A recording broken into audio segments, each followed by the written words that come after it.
Module 1. Lecture A. Introduction to the course. Python for Engineers is designed to help you move from simple calculations to dependable engineering workflows you can explain, check, and reuse. You'll begin by expressing engineering quantities with clear variables, appropriate data types, meaningful names, and units where they matter. Then build calculations that present results with labels, precision, and readable formatting.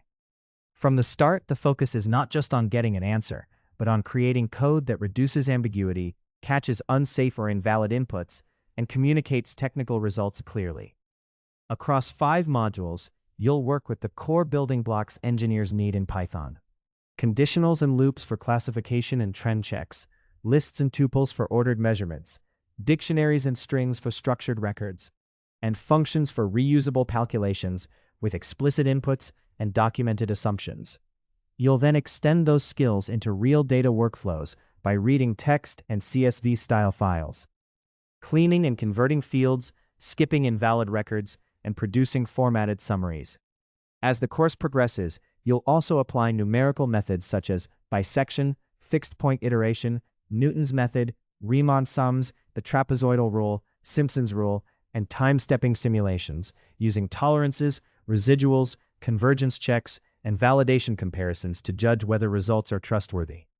By the end, you'll be prepared to design a complete engineering program that starts with a clear problem definition and ends with a reviewable report. You'll know how to define scope, assumptions, constraints, success criteria, planned outputs, and reusable components before you code. Then connect functions, files, data structures, validation checks, and numerical algorithms into a coherent workflow. Most importantly, you'll leave with the confidence to produce Python work that is correct, maintainable, traceable, reproducible, and ready for technical review. Thank you for your attention. See you all in the next lecture.